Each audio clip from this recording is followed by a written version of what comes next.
Peace and respect, dear friends. I hope you are all in excellent health and well-being. I welcome you to our new episode where we will address a fascinating and complex topic that carries a lot of mystery and debate. In tonight's episode, we will dive into the world of characters that have long been portrayed as fictional and monstrous. Irrational beings wandering aimlessly, thirsty for blood and human flesh. However, the truth that we will explore today is far more complex and mysterious than one might expect. These creatures are not merely a cinematic fantasy. They exist, and numerous scientific studies have been conducted on them, sparking widespread debate among scholars and specialists in various fields. This episode serves as a continuation of what we discussed previously in the werewolf episode, as we will focus on the famous creatures known as zombies, or as they are referred to, zombie high. These are the beings we have come to know through horror, thriller, and sometimes even comedy films, where we see them roaming the streets, limping and chasing the film's protagonists, who usually hide in shopping malls, clubs, and farms. Zombies, or the living dead, are characterized by their remarkable ability not to feel fatigue or boredom. They do not experience pain, and even when they lose a limb, they continue their violent and frightening attacks. Those who are bitten or injured by a zombie will also transform into one of those creatures. Of course, what we have mentioned is part of cinematic fantasy, and zombies, in essence, are fictional beings according to popular and scientific definitions. But like many other mythical creatures, such as werewolves and vampires, these beings have roots in ancient folklore and mythology. It is likely that the earliest mention of these creatures can be found in the legends of ancient Mesopotamian civilization. In the famous Epic of Gilgamesh, we find that the goddess Ishtar threatened her enemies, saying, "If you do not open the gate, I will destroy the door, break the lock, and resurrect the dead to eat the living, so that the number of the dead exceeds that of the living." Have you noticed the similarity between what Ishtar mentioned and what we know today about zombies? This resemblance shows that the idea of the dead returning to life is not new. It dates back to ancient times. As for the term zombie, the first documented mention of it was in 1819 in a poem by Robert Southey titled History of Brazil, where it referred to a Brazilian hero of African descent named Zumbi, who led a revolution against the unjust rule at that time.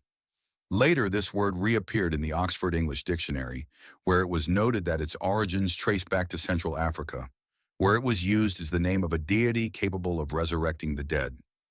Over time, zombie culture began to spread more significantly in literature, with many books and novels mentioning them, the most notable of which was the book published in 1929 titled The Magic Island by W.B. Seabrook. This was followed by many other authors, including H.P. Lovecraft, who is considered one of the most famous horror writers of all time. In 1968, we witnessed the entry of zombies into the world of cinema with the release of Night of the Living Dead, directed by George A. Romero. Although the word zombie was not used in this film, the director later referred to these creatures by that name in interviews after its release, making the use of zombies a fundamental aspect of the success of horror films to this day. When we look at cinematic films from the last century up to the present day, we find that zombies still constitute a significant part of horror culture. However, the real surprise emerged when news spread about the existence of real zombies wandering among humans, specifically in Haiti. This matter caught the attention of the scientific community, which naturally seeks to refute the supernatural phenomena associated with this topic. Thus, the famous study that dealt with this issue, known as the zombie study, emerged. This study discusses zombie creatures that have a wide presence in the culture of the Haitian people.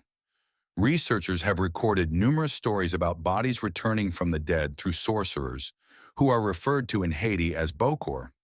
These zombies become mindless slaves to these sorcerers for reasons that we will discover throughout the course of the episode, so please stay focused. According to Haitian legends, these zombies generally do not pose a danger unless they are fed salt. Among the intriguing stories documented is one mentioned by anthropologist Zora Neale Hurston in 1937, where she reported that during a visit to Haiti, she encountered a woman in one of the villages. The woman's family claimed she was Felicia Felix Mentor, a relative who had died in 1907 at the age of 29. The family and community were absolutely certain she was the same person, but the doctors were not convinced. One of them performed an X-ray on her, noting that the deceased woman had suffered a leg fracture, according to medical records. However, the X-ray did not show any fracture in the zombie woman, while the villagers were adamant about their beliefs, arguing that zombies possess extraordinary healing abilities. The most famous story that sparked interest among scientists and prompted research was that of a man named Clairvius Narcisse. The details of this story date back to 1980 when a man appeared in a rural village in Haiti, claiming to be Clairvius, the man who had died in 1962 in a Haitian hospital. This man, known as the zombie, stated that he was aware but paralyzed during his alleged death, even witnessing the doctor covering his face with a white sheet as he announced his death. When people around him posed questions about his past life, including his family and childhood, the surprise was that he answered all questions accurately, indicating that a sorcerer had brought him back to life and turned him into a zombie before he managed to escape.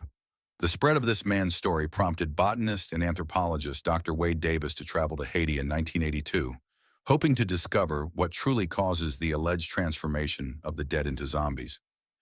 Davis's study was initiated at the request of Dr. Nathan S. Klein, a specialist in psychopharmacology, who suggested that a drug or narcotic might be responsible for the state of unconsciousness experienced by the alleged zombies. Davis began his journey to find these substances and analyze them. During his study, he discovered that sorcerers indeed transform corpses into zombies, but not by controlling their spirits, as is commonly believed in local folklore. Instead, they use mixed powders made from various materials, including dried plants, animal remains, and sometimes human remains. Davis was able to collect 8 samples of what he called zombie powder from 4 different regions in Haiti. The components of these powders were not entirely identical, but 7 of these 8 powders shared 4 common ingredients. These ingredients included remains from 1 or more species of pufferfish, known for their extreme toxicity due to the presence of a neurotoxin called tetrodotoxin. This toxin is known to cause loss of sensation, paralysis of muscles, and often leads to respiratory failure when injected. The second common ingredient was remains of a marine toad that also secretes toxic substances. The third ingredient was remains of the gray tree frog, which secretes irritating substances to the skin but is not poisonous. The fourth ingredient was human remains. The primary component that piqued Davis's interest was tetrodotoxin, which, as previously mentioned, is known for its ability to paralyze humans and cause loss of sensation and response to sensory stimuli, inducing a state similar to short-term death, just as Clairvius described his condition when declared dead by the doctors. Doctors had indeed documented cases where some victims were exposed to tetrodotoxin and appeared dead for a short period, not exceeding an hour, before gradually regaining their health after the effects of the toxin wore off. According to Davis's theory, the sorcerer would choose his victim from among patients who had not received appropriate treatment. When the patient's condition worsened, the sorcerer would somehow inject the victim with tetrodotoxin, making the patient appear to have died. After burial, the sorcerer would retrieve the victim from the grave within no more than 8 hours to prevent suffocation. If everything went according to plan, the victim would regain their strength, but they would believe they had become a zombie. To ensure control over the victim, the sorcerer would give them a powder containing diluted amounts of these substances, putting the victim in a state of hallucination and disconnection from reality.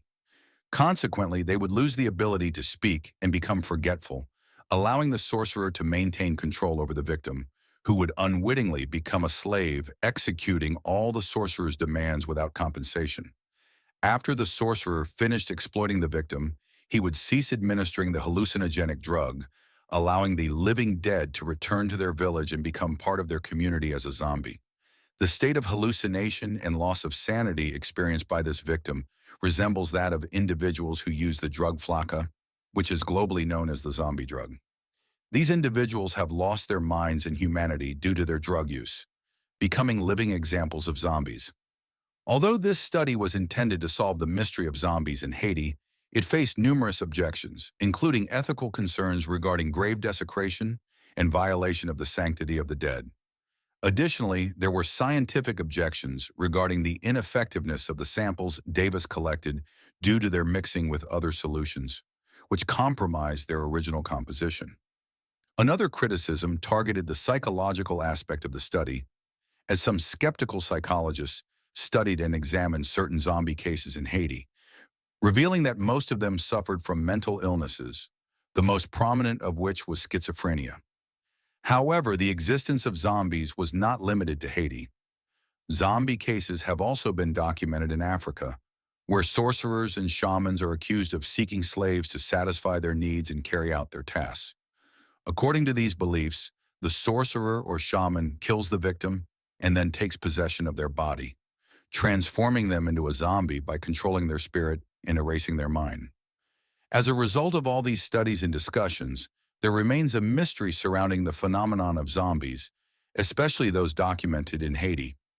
This phenomenon continues to provoke extensive debate among supporters and opponents of the famous study. Nevertheless, one thing is certain. The subject of zombies has inspired drug manufacturers, leading to the emergence of new drugs capable of turning humans into zombie-like beings, presenting the world with new challenges. So, dear friends, this is what we had to share regarding the topic of zombies, the living dead creatures that we have all come to know through stories and films that have dedicated significant space to them. The term zombie has become prevalent in popular culture, even being used to refer to a specific type of drug, as previously mentioned. Those who coined this label for the drug were not mistaken.